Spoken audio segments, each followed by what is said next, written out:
I get the urge to come back to the Sly Cooper series about once a year, and every year when I do, I end up asking myself that age-old question: which is better, Sly 2 or Sly 3? I bring this up because last year the deciding factor in me calling Sly 2 the winner was that it inspired me to write an essay analyzing the series' themes. Link below. And while I don't want to call the result this year before I've even touched Sly 3, Sly 2's gone and done it again. This time around, though, it isn't about the themes of the story. It isn't even about the story. It's all about the first level, and how every element of its design trains players and makes them ready for the challenges that lie ahead. To begin, let's talk about the level design in a general sense. In this first map, there's essentially two layers that the player traverses through: the streets and the rooftops. The rooftops are designed as, well, rooftops. They aren't a continuous ground, they're broken up by the streets. This means that players traveling using the rooftops will be zigzagging, going after cables connecting buildings, areas where the buildings are close enough together to jump across, and shifting layers to street level and continuing that way, or looking for a way back up to the rooftops. If the player is using the streets to navigate, there are similar levels of zigzagging. The streets are laid out to be very winding, with a lot of crossroads and corners. This means the player is rarely going in a straight line for very long. That's not even mentioning guards, which patrol on the streets and force players to make turns they didn't want to, or find a hiding place and wait for them to pass, or shift layers and take to the rooftops.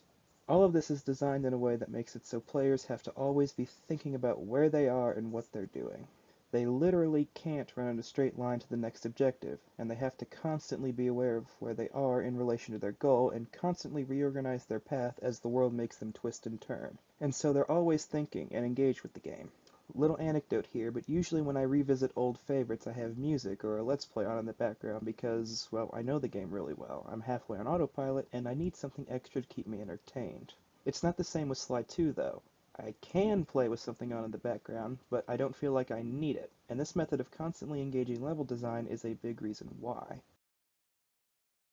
That's more of a design aspect that applies to the entire game though, so let's get back on topic to Chapter 1. The first important thing to note about this level is how it's designed in a circle, which is split into two distinct areas: an area where guards are on the roof, and an area where guards aren't on the roof. Let's call them the safe zone and the danger zone. And the way the player interacts with them in missions is very important, so let's get into the missions. When you first choose Sly from the safe house, the game takes control and navigates Sly to the rooftop. This teaches the early lesson that the rooftops are accessible, with Bentley giving an audio indicator telling players that the view is better from the rooftops. The first mission with the satellites takes you from one end of the safe zone to the other, giving you a chance to get familiar with it. All the objectives are on the rooftops, letting the player learn how to traverse them. It also teaches players that the rooftops, at least in this area, are a safe place, free of guards. All this comes together to teach players that rooftop navigation is the best way to go. The second mission is designed to temper that message. It isn't in the overworld, although the mission start is still in the safe zone.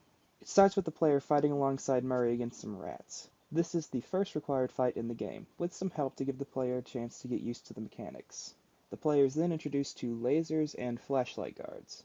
Both of these things are introduced as dangerous, and more importantly, they can't use rooftops to go over them. It's still very safe, as the mission also introduces hiding places, but the game is starting to show that multiple strategies will be required. It also teaches that hiding and avoiding guards is a viable strategy. The next area introduces another strategy, the stealth takedown. This is a way to get rid of the problem rather than just dodging it, although the trade-off is that the player has to take a risk by getting in close, and I'll talk a little bit more about that later. It also further emphasizes the importance of stealth. The last encounter here is some more rats. You can apply the stealth tactics you've learned and just sneak past them, but I think it's more fitting to use the stealth takedown on one to start the fight. It's a good way to bookend the mission as well as show how useful the stealth takedown is. This is a fight that, at the beginning, required Murray's help, but now the players will have to deal with it themselves. All that's left after that is recon photos and get out. The second set of missions, the bugging and the tailing, also take place in the safe zone, but with some added stipulations, namely don't get hit and don't get seen. Being in the safe zone and using rooftops does still work, but each mission does a similar thing to the last mission and forces the player out of that comfort zone. The bugging mission starts in the overworld with the path going to the safe zone, but when the player gets inside, things change. There's some more rats around, and while there is a thing to climb on to get them part of the way there, the player is forced to go down to where the rats are and apply some of the skills they learned in the last mission. There's also a laser grid that the player has to get through with some good old-fashioned platforming. This is where we find the safe for the clue bottles, showing that they aren't in the open, as well as tutorializing the fine art mechanic. The tailing mission is similar in that, for most of it, the player can stay in the safety of the rooftops. At the end, though, the mission requires you to go down to ground level. There's even an audio clip specifically for when players reach the end of the rooftops. You won't be able to see what Dimitri is doing from up on that water tower. Go down for a closer view. This forces the player down to ground level, most likely around guards. Obviously, this isn't the first mission to use this tactic, but it is the first one to do it in the overworld instead of in a separate side area. This is done because players might have been getting the idea that stealth takedowns, sneaking around guards, and hiding places was something only necessary in those separate areas. This mission is telling you that, yes, you will have to apply those skills in the overworld as well. The bugging and tailing can be done in any order, but they share one similarity. They push players out of the safety nets the game has been providing thus far, and it's clear why they're doing it. It's so that they can ease the player into the world and how to navigate the dangers found within. Completing the tailing mission also unlocks the first Murray mission, and marks the moment that you're able to select Murray in the safe house. Controlling Murray for the first time is a lesson in misdirection. Murray doesn't have Sly's mobility that the player has gotten used to, which limits or outright nullifies all the tactics they've been conditioned to use. They've been taught so far that sneaking around threats or doing stealth maneuvers is the correct way to play, and Murray's limited mobility makes stealth a lot harder. When the player gets into Murray's mission, though, specifically the fight with the rats, they learn something very important. This is a situation that the player likely struggled with as Sly, but now they see how easy it is as Murray. This teaches players that yes, Murray is not as stealthy as Sly, but also that he doesn't need to be because if he gets caught, he is capable of fighting his way out. This entire misdirection with Murray also serves the purpose of conditioning the player to be open to different playstyles, which is a lesson they'll use when Bentley later steps up to bat, as well as in the next set of missions. Speaking of, the next set of missions are Murray's Alarm mission, Pickpocketing, and Following Neela, which unlocks the Bentley Demolition mission. Since we were just talking about Murray, let's talk about his mission first. The mission start is in the safe zone, but it's also right in the middle of a group of guards. It's nearly impossible to start the mission without alerting the guards first, setting the tone for the mission as it involves a lot of fighting. The mission takes the player all over the map, giving them a chance to experiment with Murray now that they have knowledge of how he plays. This includes going out of the safe zone and into the danger zone. If they do this mission first, it'll be the first time the player is required to go over there. It's done as Murray though, and as we discussed, the player will not be afraid to fight as him. As for Sly, he has 2 missions he can choose, although the game does 3 things to push the player into doing Neela's first. First, it wasn't a part of Bentley's briefing, so it sparks curiosity. Second, it's closer to the safe house than the pickpocketing mission. And related to that, third, it's in the safe zone instead of the danger zone like the other mission. It doesn't stay that way for long though, as Neela's mission has the player running headfirst into the danger zone, showing them what it's like there. At first glance, Neela's role seems similar to Murray's in the second mission. She takes out guards in your way, and it seems like the game is using her as a crutch to ease the player into moving through the danger zone. However, that's not her role at all. The real reason she's here is to show the player what not to do. She runs through the streets, breaks things in her path, attacks guards, does everything possible to be loud, and it flies in the face of everything the player has learned thus far. The purpose of it is to show the player exactly how badly they could mess things up. But it also shows them that the worst case scenario isn't that bad. It's possible to just run away from most threats, which not only teaches the player that running away is viable, it also gives them some insight into failure. They've seen the worst and lived through it, and now they're free to traverse the danger zone without much worry of what could go wrong. Do you see what the game has done here with both Murray and this Neela mission? It's teaching the player to not be afraid of the guards, to not be afraid to fail. It isn't showing them the correct way to move around inside the world. It's instead giving them the confidence to figure out the correct way for themselves. And for an open-world game, that is a fantastic approach. It encourages players to try things for themselves and think on their feet. This is what I meant when I said that teaching the player to adapt to multiple playstyles was important in these missions. It goes beyond having multiple characters. It also extends to playing differently with the same character in different situations. Alright, now that I've pointed that out, let's get back on track. Logically, players aren't going to want to run all the way back to the safe house when there's still a mission for Sly, so they'll be inclined to do the second Sly mission next. And when you know it, the good design continues, because this mission serves as the player's first chance to really test the adaptability the game's been teaching them. They have to apply their stealth abilities in a relatively confined space in order to get close behind several guards and stay there long enough to pick their pockets.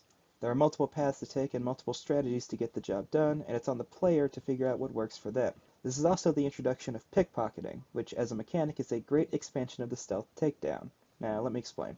The big risk of the stealth takedown is that it requires being close to the guards, and in most situations the player has encountered up to this point, it's easier to avoid the guards than risk getting in close. Pickpocketing incentivizes players to take that risk, and once they're in close they might as well go for the stealth takedown. Unless of course there are guards within hearing range, which further adds to the constant decision making the levels are designed to make the player do. Pickpocketing turns the stealth takedown from a relatively situational thing to a regular part of the game flow, which is a really slick piece of design, I must say. Next up, we get to Bentley. Like with Murray, this is the first time the player can select him. The run-up to Bentley's mission is different from Murray's, though. Bentley's first mission is in the danger zone, so to compensate for the fact that players don't know Bentley's playstyle yet, the game despawns roof enemies, flashlight guards, and the enemies around his mission start. I get why they did it this way, but the one thing that bothers me about it is that they have a good way to get players safely to the mission already. It is in the danger zone, but it's at the very end of the danger zone, and since the map is a circle, it's possible to go through the safe zone and loop around to it. I think a better decision would have been to have it smack in the middle of the danger zone so the choice is justified, but then you get environmental inconsistency if the mission doesn't happen in the nightclub. There's also the fact that the path Neela shows you is through the danger zone, and players will be inclined to follow the path they already know. I think it's a bit odd, but given the circumstances, it's probably the best choice they could have made. Going into the mission itself, it's a good tutorial for Bentley's unique style of play. A nice choice here was having all the enemies be flashlight guards. Up until now, when the smaller enemies are in the way, the player has been encouraged to try a straight fight. With flashlight guards, though, they've been trained to try stealth. It's consistency with what came before that makes sure the player will learn Bentley's dart plus bomb combo. Finally, we get to the heist. By this point, the game is about done teaching things. It's a good introduction to the way heists are set up, character switching, multiplayer stands, and so on, but I don't have much to say about its design. The only thing I want to touch on is when Bentley and Murray go to the water tower. There's some rats guarding it, and like I said before, players have been encouraged to attack smaller enemies head-on, so that's what they'll probably do. Trying it here, though, will show the player that Bentley is next to worthless in a straight fight. Like in the second mission, though, Murray is here to provide a crutch for the player so they can learn this without failing the mission. The last thing I want to talk about for the chapter is how, in the final cutscene, Sly shows off the charge attack, a move that isn't tutorialized anywhere else. It shows an extra technique for those who notice and think to try doing it in gameplay, but it isn't required. It's a good send-off to a fantastically designed tutorial level. There's more I could have talked about, clue bottles, fine art, power-ups, but ultimately those things are optional. As I hope I made clear, this level teaches players how to adapt and think for themselves, and all of these optional things are just more stuff for the player to experiment with. They don't really affect what the level is doing and how it's teaching players. Well, you could make an argument that the clue bottles encourage players to go into the danger zone before the missions teach them about it, but that doesn't really diminish anything because my point was that the mission's approach to teaching is to give confidence and encourage experimentation. Anyway, I mostly made this video because nobody really talks about the game design of Sly 2. I mean, people do talk about it, but it's mostly about how level design and mechanics mesh with the story, and don't get me wrong, I love that kind of analysis too. But when I started replaying the game and noticing this stuff, I wondered if anybody had talked about the game design strictly as game design. I looked, but I only found a couple of videos that met that requirement, and none of them went into the depth that I would have liked. I started taking notes down to see if there was actually enough there to analyze, and when the notes passed 1,500 words, I figured I'd clean it up, put down whatever else I noticed, and make it a video essay. If you guys want to see more analysis videos from me, make sure you let me know in the comments below, but for right now, I just want to get to Sly 3. Actually, that sounds like fun, analyzing and comparing the first levels of all three Sly games and trying to see which one is the best tutorial. Let me know if that sounds like something you'd like to see. Either way, this has been Austin Howard, and thanks for watching.